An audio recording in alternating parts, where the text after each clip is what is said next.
നമസ്കാരം. വടക്കു പടിഞ്ഞാറൻ തുർക്കിയിലെ സ്കീ റിസോർട്ടിലെ ഹോട്ടലിലുണ്ടായ വൻ തീപിടുത്തത്തിൽ മരണം 66ആയി. നിരവധി പേർക്ക് ഗുരുതരമായി പരിക്കേറ്റു.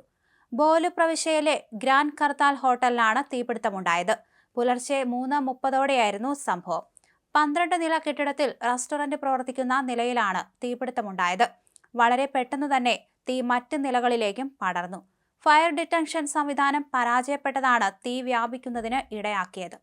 തീപിടുത്തമുണ്ടായതിനു പിന്നാലെ അതിഥികൾ കയറുപയോഗിച്ച് രക്ഷപ്പെടാൻ ശ്രമിച്ചതായി ദൃക്സാക്ഷികൾ പറഞ്ഞു. അപകടത്തിൽ നിന്ന് രക്ഷപ്പെടാനായി ചിലർ സുരക്ഷിത സ്ഥാനങ്ങളിലേക്ക് മാറുന്നതിനിടെ വീഴ്ചയിലും മരിച്ചതായി അന്താരാഷ്ട്ര മാധ്യമങ്ങൾ റിപ്പോർട്ട് ചെയ്തു. 3 പേർ മരിച്ചത് ഇങ്ങനെയാണ്.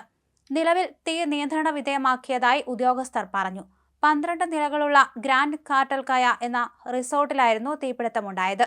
230 പേരെങ്കിലും ഹോട്ടലിൽ താമസിച്ചിരുന്നതായി പ്രാദേശിക മാധ്യമങ്ങൾ റിപ്പോർട്ട് ചെയ്തു. അതേസമയം തീപിടുത്തത്തിന് കാരണം എന്താണെന്ന് ഇതുവരെ വ്യക്തമായിട്ടില്ല. അർദ്ധരാത്രിയിൽ ഹോട്ടലിൽ നിന്ന് സഹായത്തിനായി നിലവിളി കൂട്ടുന്നത് കേട്ടുവന്ന ഒരു ദൃക്സാക്ഷി പറഞ്ഞതായി NDTV റിപ്പോർട്ട് ചെയ്തു. രക്ഷപ്പെടാനായി പുതപ്പുകളും കയറുകളുമാണ് അവർ ആവശ്യപ്പെട്ടത്.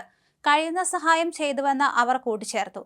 മരിച്ചവരുടെ എണ്ണം ഉയരാൻ സാധ്യതയുണ്ടെന്നും അധികൃതർ പറയുന്നു. കെട്ടിടം തകരാൻ സാധ്യതയുണ്ടെന്ന് അധികൃതർ മുന്നറിയിപ്പ് നൽകി. തീപിടുത്തമുണ്ടായപ്പോൾ റിസോർട്ടിൽ ഫയർ അലാറം മുഴങ്ങിയില്ലെന്നും സ്മോക്ക് ഡിറ്റക്ടറുകൾ പ്രവർത്തിച്ചില്ലെന്നും രക്ഷപ്പെട്ടവർ പറഞ്ഞു. അഗ്നിബാധയിൽ ജീവൻ നഷ്ടപ്പെട്ട ആളുകൾക്ക് വേണ്ടി പ്രാർത്ഥിക്കുന്നുവെന്ന് പ്രസിഡന്റ് റജബ് തയ്യിബ് എർദോഗാൻ എക്സിൽ കുറിച്ചു.